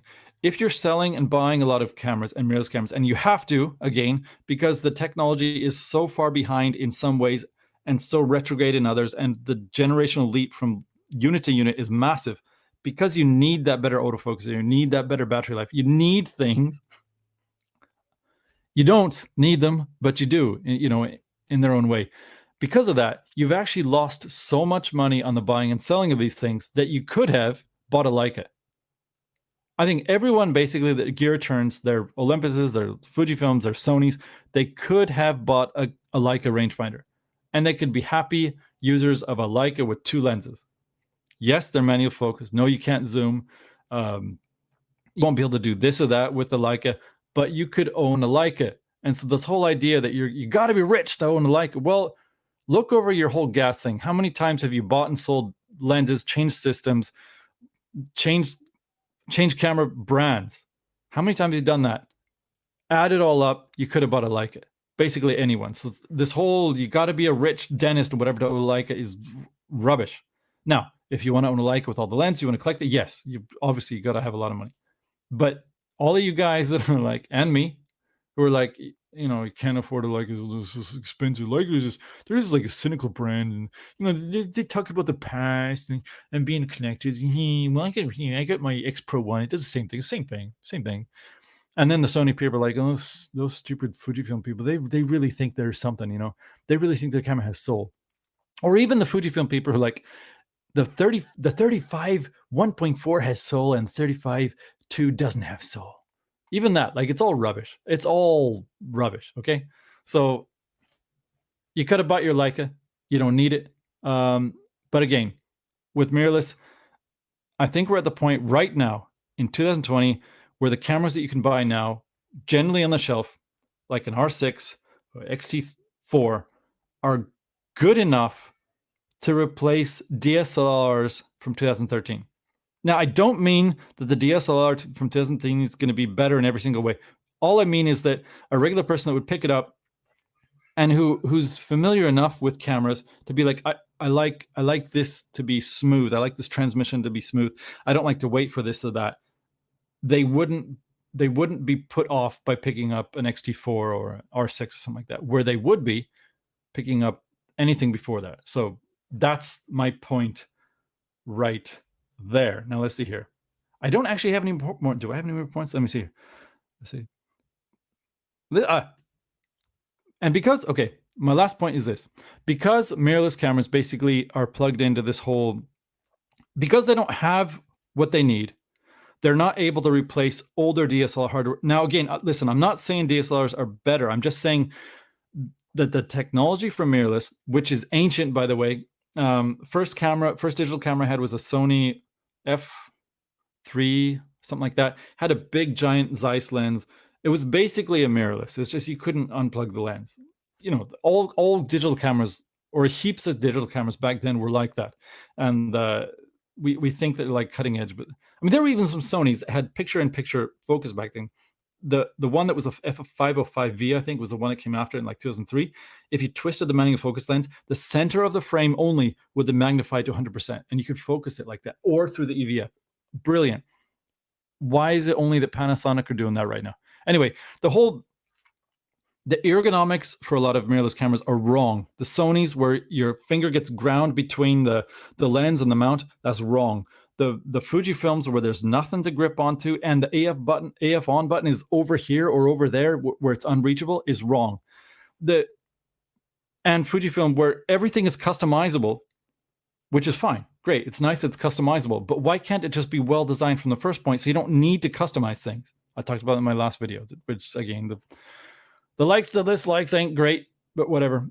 Speaking my mind. Like, it all rolls together in some giant snowball that's going down the hill. By the way, for you people that live in warm country, snow is a thing that comes down when it gets cold, and then if you're cold enough country, it heaps up like this, and you can play in it in May, like that. But all of this basically snowballs into this. You have to buy more if you're really into it, and you want to do professional life using a mirrorless camera to replace a DSLR, perfectly replace it. Like, so you're doing your sports, you're doing your weddings, you're doing your still life photography. If you want to replace something perfectly, you have to upgrade, and you have to spend a lot more on these things. And finally, like I said, we're at the point where I think a mirrorless can, in general, replace DSLRs for people that you would use a DSLR for 3 or 4 different types of photography. Now, they're not perfect. I think they have a ways to go. I think battery life is a huge one. The EVF, again, maybe 10, 15, 20 years. Maybe we'll never get an EVF that's like an OVF. And maybe it's just impossible. But maybe you don't care about OVFs, so that's not a problem. Anyway, that's basically what I want to say. Covered my anti-capitalist thing. I covered Fujifilm's "What You See Is What You Get." Got a couple of comments here, and I just want to make sure that I am going to cover them here. So Jakob Christensen says, yes, I use my M9 M6. I think I answered that already. Yes, M9's awesome. Hey, Mark H has an M9 too. Favorite digital M. It's a great camera. Jakob says, made me sell my Sony. See that? If you guys just sell your stuff, bam, you got it. Mark H, very film-like rendering. Actually sold my M10. Yeah, M10. What I really liked about the M10 is, okay, the high ISO is great, and for events, I'm shooting at a minimum, essentially indoors, of ISO 1600, and often actually going up to 6400. Using or not using flashes. Sometimes you got to turn off the flash and get the silhouette, and so it was very good for that. And I would have to probably use lenses more wide open with the M9, and then you have a possibly focusing issue. The M10's rangefinder is very good, very accurate, but the shutter is louder. I'm not sure. Some people show that it's not actually as loud as the M9 or M240, but it's higher pitched. and that echoes more. The M240s is lower pitched, and I felt that it in venues that were supposed to be quiet sometimes, the M240 shutter was a little bit better. But yeah, I like the M240 a lot. The M9 I just borrowed, so I don't really have a lot of hands-on experience and no professional experience with that at all. Let's see here. That's exactly why I sold it for the Leica. The Leica keeps the value, and I don't need a program. You know, that Leicas, they do keep their value better. However, I think the digital ones don't keep them as well. I mean, the M2 you could probably sell for $1,000, anywhere between $1,000 and $1,500. I'm going to talk in US because it's pointless talking like Australian or Canadian, which like goes up and down. It's not worth anything and no one knows, or Hong Kong. But yeah, like, you know, $1,000 to $1,500, you can sell your M2 and it'll be the same price in, 10 years, maybe more. The digitals, they go in sort of weird cycles. So I sold my SL, was it last year or this year? I can't remember. But it, it was roughly 4 years after I bought it. And it was already when I sold it was either 4-year or 5-year-old camera. And I don't remember how much I sold it for, but I remember getting more than half of what I paid for it back. And that's pretty rare for a camera that's that age. And that's after Yahoo 10% auction fees. And Yahoo, man, if you guys buy from there, they're great, but they don't protect you at all. I've had some horrendous experiences. I don't know which demon runs that company, but they're just awful. But anyway, Yahoo auction, they take their 10%. Even after that, I got more than half back from what I spent on it. Bought it brand new. And with the M10, same as well. Although I did get one M10 back when it wasn't properly in stock here in Tokyo or Japan, sorry.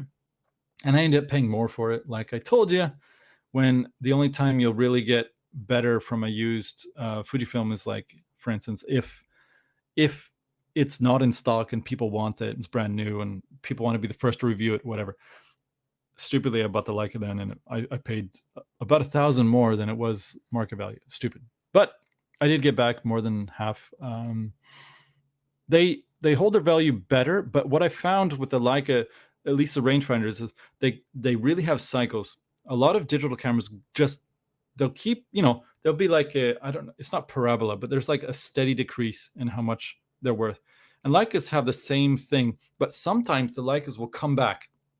And so that M9, it went down, I think, several years ago. People were buying, and this was incredible at the time. I think people were talking about, you can get one for $2,000.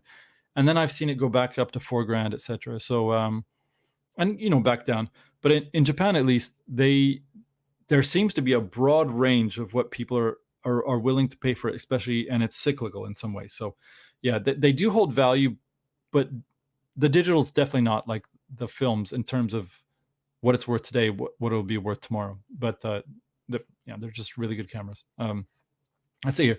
And finally, from Jacob again, plus Leica is mostly anti-upgrade brand. Yeah, their release cycle is slow. SL2 4 years after the SL. But funny thing, okay, so when I went to cannot say. I'm going to drink. Pardon me just a moment. It's better from a glass. The SL2 came out roughly 4 years after the SL1, or just SL, sorry.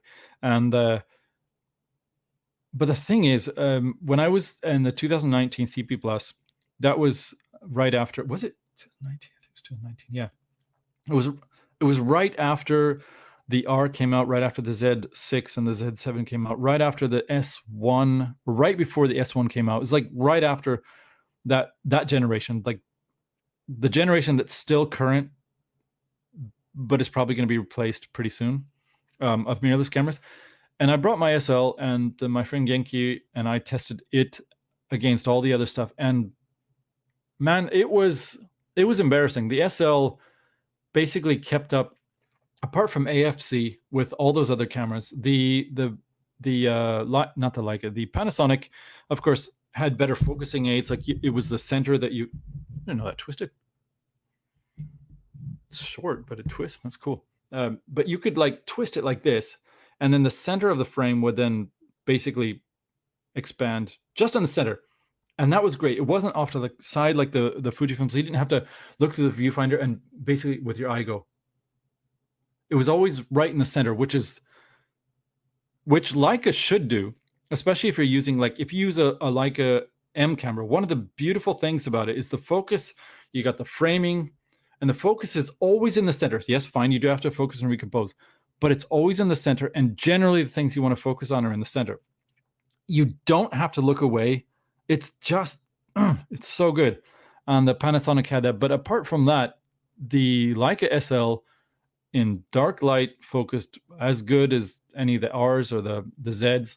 Again, it didn't track as well, but the high ISO was as good, I think, roughly, or just slightly behind. Everything about the SL, and it was easier to use. The grip was better. Man, the SL has really, what's the word? Not recused. Has really performed well and shown itself to be a great, really great design. And actually, I think it looks hot. I think it looks better than the SL too. Anyway, that's a freaking awesome camera. However, things happened, and I am no longer a Leica owner, not digital one at least. And then finally, we have a gentleman by the name of Ruslan. You guys always bring up these names I can't pronounce. I like it when Mark, his surname is probably begins with a H. It just says H. It doesn't say like Hasablablahulabadahar. So I just say H, and I don't have to. Anyway, so Ruslan Psnuk. Piznuk. I got it. I think I nailed it right there. It's perfect. Yeah, Otsukaresama this. Otsukaresama means like, I think he's like, you got to end, man. You got to go to, that's enough. We've had enough of you. That's Japanese for like, you done it. Like, basically, you got to be tired. So does anyone have anything to say? The chat's kind of been slowing down. Not that the chat was not on fire tonight, but had some good feedback from, especially from Mark and Jakub. Thank you, Jacob. Thank you very, very much. And in fact, it's basically you two, and plus this other guy at the top photo. It's me, right? But if anyone has anything they would like to add or would like to ask me, please do. I'm going to take a couple of sips of this pale ale, English beer, and then if after a couple of sips and maybe an anecdote or two from myself, if there's no questions, what I will do is go brush my teeth. Don't need to do that. Mark already said that I can put that over here and you can hear me. It's cool. A very good stream. Well, thank you very much, Ruslan. Am I saying your name exactly perfect? By the way, I'm taking cheers, by the way, or whatever you say, skol or whatever. Here, kanpai. Yeah, you speak Japanese. Kanpai. He says, very good stream. Yeah, thank you very much. I haven't done these very often. I wanted to get more into them. When I was, for a couple of weeks, I think I did a stream a week or two, and my wife's like, you seem to enjoy those. Why don't you try them a little more often? Then, listen, I'm not a great performer in front of people. I do every once in a while have a funny joke, and when my cousin was over, ever since I was a little kid, my cousin and I would get together, and we both would just laugh. We both thought that both ourselves and the other guy were the funniest person in the world, or funniest people in the world. And then when he came over last year, and he stayed in my house for, I think it was last year, for 3 or 4 nights. Before he came, I knew what was going to happen. I was like, I'm introspective enough to know that we'd be laughing a lot, and it might not actually be funny. And my wife was like, that's all right. I imagine you guys have a lot of history that you want. Anyway, you were just laughing for 3 days. We thought we were the funniest thing. And I asked my wife after, I was like, were we actually funny? And she's like, it was funny watching you guys think that you were funny. But in the moment, I thought, and I still do think, that some of my jokes are funny. And at the time, we were listening to a bad comedian by the name of, what's his name? Owen Benjamin. We were listening to some of his stand-up. I was like, I bet you I could do better than that. And I know I can't.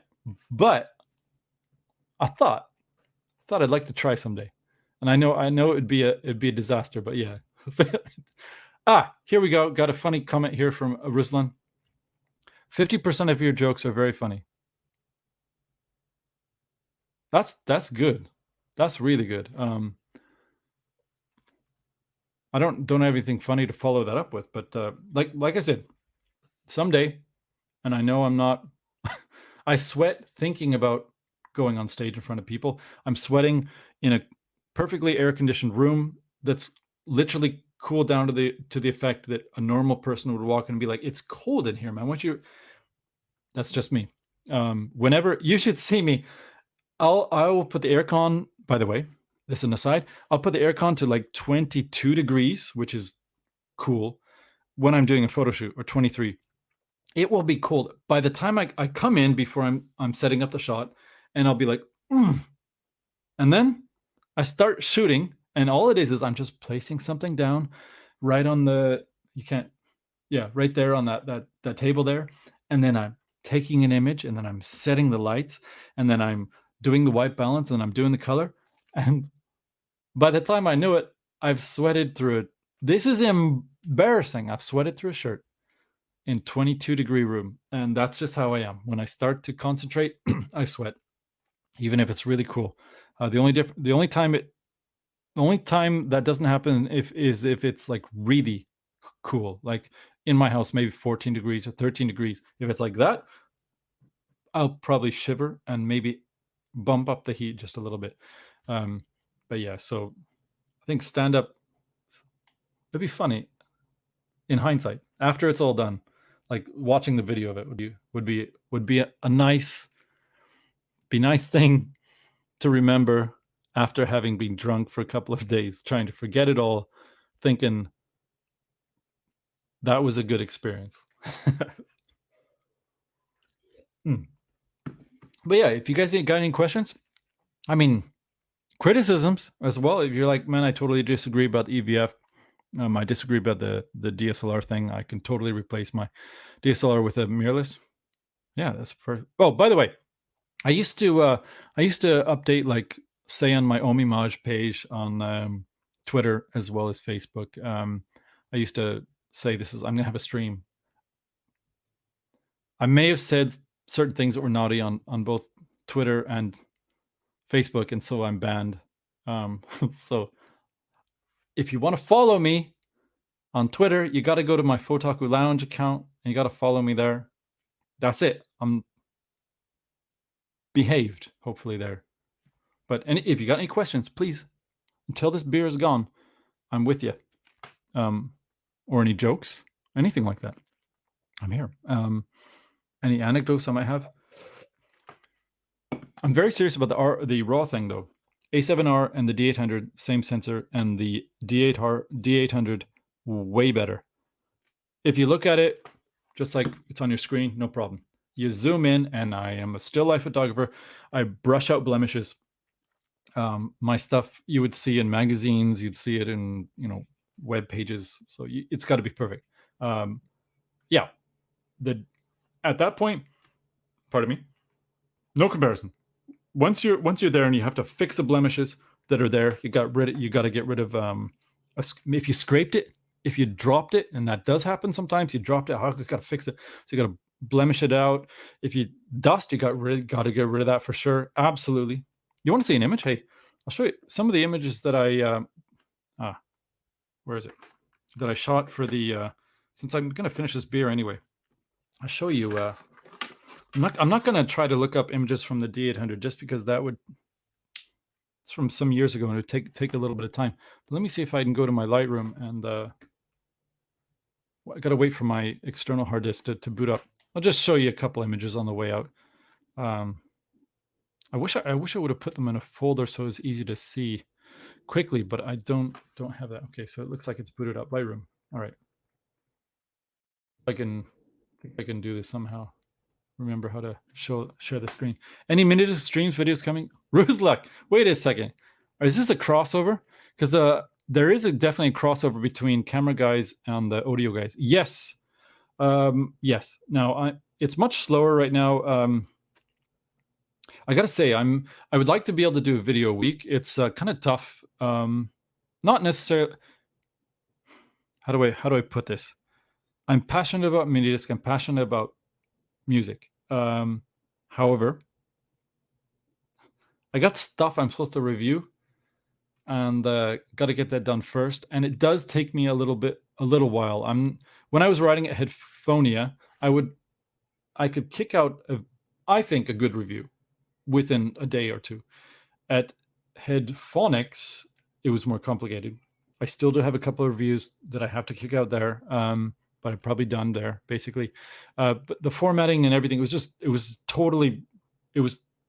just too complicated. But when it comes to how I'm trying to revamp Omimage, my website, as well as this channel, what I want to do is get the text of a video review to go on my website, because some people don't like the video review and they would rather read text. The problem is getting it up on the website takes forever.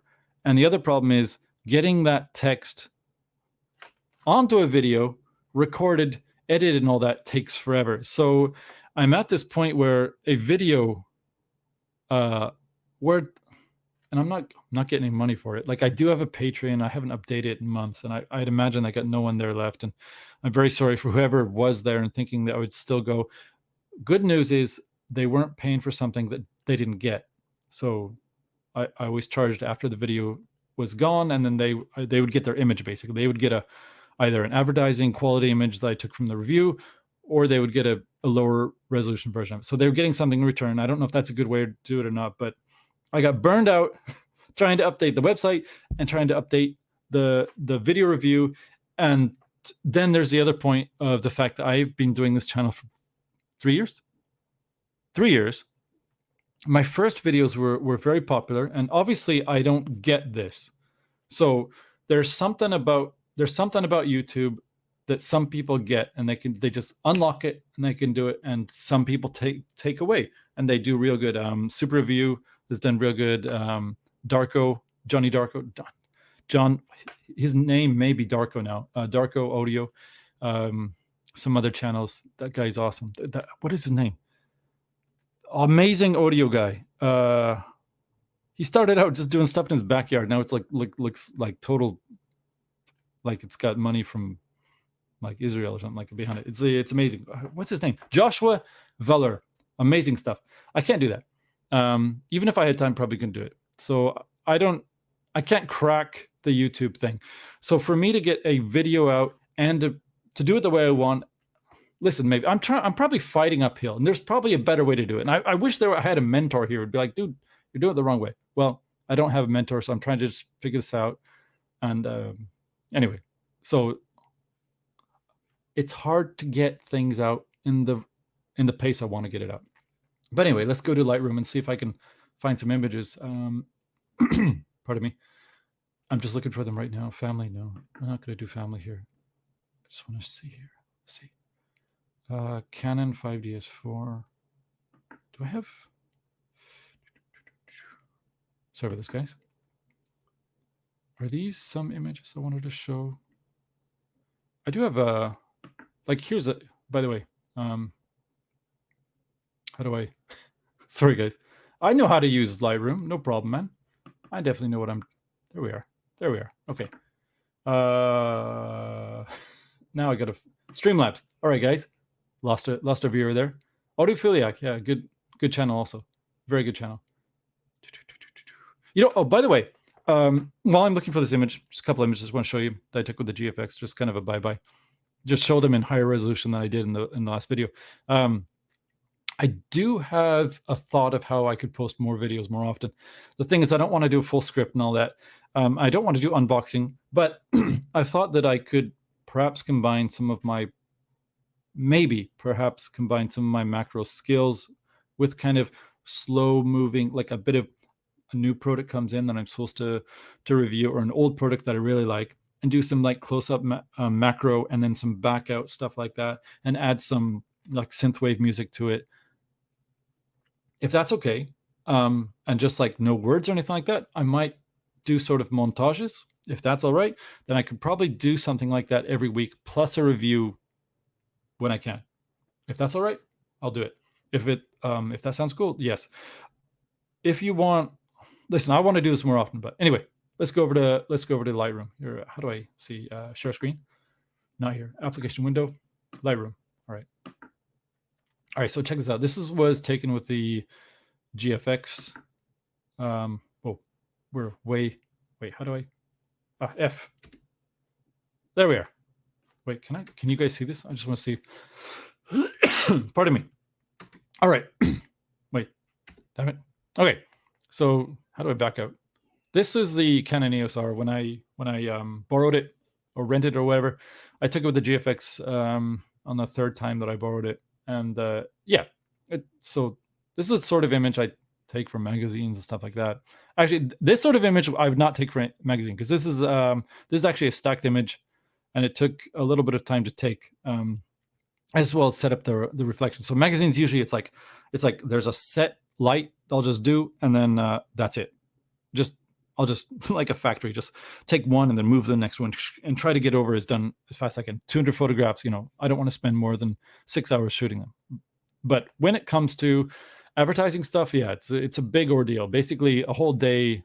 If I'm working, like this one is a medium quality advertising style image. It's a type you would find like Canon. If Canon releases, they probably wouldn't have. Mine was a used unit, so there's like blemishes here. They would never release something like that has this sort of blemish here. They would never release something like that for an image of their photograph. As well as you'll notice, some of the focus is a little bit soft, and that's because I didn't. Normally for an object like this, I would probably take, let's say, for that distance, let's say, I think it was like 30 images and they're stacked. But normally if I was doing it for actual, what is it called? Advertising, I'd probably do 70 and then make sure the increment is very small so there was no focus mistakes. Now this was taken at like f8. So those sort of small sort of focusing errors are very minimal, but I think I see a little bit of softness here. I don't know if I can zoom in any, I can't really zoom in any farther. I should be able to. How do you use your computer? Oof, that's a little too close. But you can see right here around the logo, that's soft. So if I was doing this in like an actual like paid, and plus there's some like some fuzz around the logo, that happens when you don't get the focus absolutely perfect. And then you put it in helicon focus. And there's one other error, major error that would never go in a, it would go, you could, in a high-end magazine. You see here, where the mouse is here, there's like, that comes from the overlapping of the lens to the body, and some like helicon focus just had a problem here. So normally what I would do is I would clone that out in a special method that I've developed over the years. So there would be no errors like that. But this I just took for a review, and then for my patrons, and I can't remember if that one actually went to my patrons or not. But anyway, like this is the sort of image I would take for for companies, for advertising, or for magazines. See if there's any other interesting images here. This is the R. This was just quick shots taken with the XT3 of the Canon on the Cambo. Do I have that lens? I think that lens might be the Schneider, the 120 f5.6. That's a really great lens. Yeah, that is. That lens right there is probably the best macro lens. I've never used a sharper one. It covers, I think it covers 4x5, just about. Despite covering 4x5, it is blazingly sharp on full frame and medium format, and even APS-C, which is like it's sharper than the Fujifilm 120 f4 for sure. Let's see if I can find any more images that are kind of cool. Do I have any here? No, that's not interesting, I don't think. That's an old image I took a long time ago. Fujifilm. None of these are exciting. I should have organized this better so that. Do I have anything cool? XH1. I think I took some images of the XH1 with the. Yeah, I did. Okay, here. Let's look at these quickly with the GFX. These are with the GFX, I believe. Let me see. Are they? Yeah, they are. All right. Let's see. Wait. I don't know if anyone's watching anymore. Let me go over to StreamYard, see if anyone's watching. Just a second here. No one's commenting, but still people there. All right, so you can see the GFX. This was, I think I took this with a single exposure, if I remember correctly. Did I? I'm trying to remember. I think I did. I took this or the SL with a single exposure. And I stopped it way down. Was it this? Sorry about the burp. Sorry about that. It's pretty sharp. Usually with a single exposure, even if you lay it down and you tilt the front of the camera forward like I do with the bellows, even if you stop it way down, you won't get everything in focus. This might actually be like 2 or 3 exposures. Yeah, I think this one might be an exposure for the front of the camera here. And yeah, that's right. And possibly an exposure for the sensor as well. And then I think because the grip was slightly out of focus, if I have this correct, then I took a separate exposure. You know what? Actually, it's actually out of focus here. So it could be, if I remember this, I'm not remembering it correctly. It could be that actually this was a single exposure for the front of the camera and then just an extra one for the sensor. But you can see how sharp that 120 millimeter lens is. Or was it the 80? I don't remember. It was one of those two. Basically, the two lenses I use all the time are the Generon 80, which isn't quite as sharp but is brilliant, or the 120. And if you're doing extreme macro, you need to have a much shorter lens, like a 20 millimeter or a 35 millimeter lens, which I do have. And I also have microscope lens. I'll cover that someday. Anyway, yeah, GFX and that lens, just freaking sharp stuff, man. Another angle of the, how do I go in? There we are. This was a single exposure. And you can see there's hairs and stuff there that I didn't fix right there. So yeah, this was single exposure, and I didn't even really fix the focus. As you can see, I think I must have focused up here where the AF on button, that horribly designed AF on button is, or the nipple. And then I probably shifted the camera a little bit, but I didn't shift it enough. Or maybe I didn't at all. Maybe it's just like, forget it. So, but these sort of images would definitely be in magazine, no problem. And then this one, oh man, I left a hair there too. Wow. Look at that. Look how, I don't know. I don't remember what lens that was, but look at that, man. That's sharp. That is, is good stuff, man. This was also a single exposure for the top. And I think I did an exposure just for the back, because this was, I think the light that I used, the light was like way off behind or in front of the object. And it was shining down like this through a couple, I think 2 or 3 layers of, what is it called? Styrene, like that. And then, but the back was dark. So I had to take a separate exposure of the back to reflect the light back into the back. But anyway, yeah, I mean, it's kind of like what I do. I'm trying to see, there's like, recently I took a, I don't want to do the Hasselblad. I want to go to just one more thing, and then we'll shut this up. Tools? No, not that. Woodworking. I got it here. I'll close this down. Oh, how exciting is this? How exciting is it to look through all of my crap here? Cognisys stack shot. Yeah, I haven't done a review of that. I'll do that later on someday. It's good. Gaming, photography, audio. I think I should have a microphone. Do I have a microphone here? I wanted to show that. What's the brand? The brand is called Cinco. Oh, microphones. Here we are. Should be in here. Cinco. This is a cool microphone. Alas, so this was it was 5 exposures, I think. Is this it? Where is it? Here we are. But this I actually took with, I haven't published a review yet on YouTube, but I have published it on Amazon. And this is not of this, but of the lights that I used, which are some cheap Chinese, not cheap, they're $130, but they're lights that aren't flash. So you have to sit them there, steady light or continuous light. But you can change RGB. So I used one for the back. I originally shot the image without it, and then I used a reflector to get the color back in, which is this bluish greenish. And then the background, I used one on the background, and then so there's a reflection there. Anyway, yeah, you can tell the GFX returns excellent image quality. But again, I'm pretty sure, and looking at my old raw files from the D800, I don't think I could really tell the difference apart from just pixel count. So, and which means the D850 should be, I wouldn't be able to tell the difference at all. Which means, and I have compared images that are coming out of the 5DSR. at base ISO with the same lighting, absolutely, I could not tell the difference. That thing is incredible. Anyway, guys, that's all I wanted to show you today. Back up, I guess. Wait. 3 people still watching. Thank you guys very much for watching. That's it. Yeah, Rosalind, thank you very much for chatting here. And Mark H, pleasure. I don't know if you're still here. Alexander, you were a king right in the beginning. You picked up the slack where Mark was just, I don't know where he was. Who else? Jakob, thank you very much. Anyone else I got to thank for being here? If I forgot you, there's the Fauxtaku guy. It's me up there. Anyway, guys, thank you very much. I'll warn you briefly before I do another one.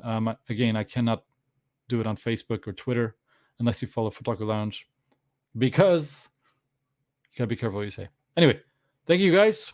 See you later. Buy a hat, $20 shipped to you. Locally sourced. Me doing everything, writing it down, all that stuff. All right. Cheers, guys. Thank you very much. Bye-bye. Like, I mean it this time. I mean it. And broadcast.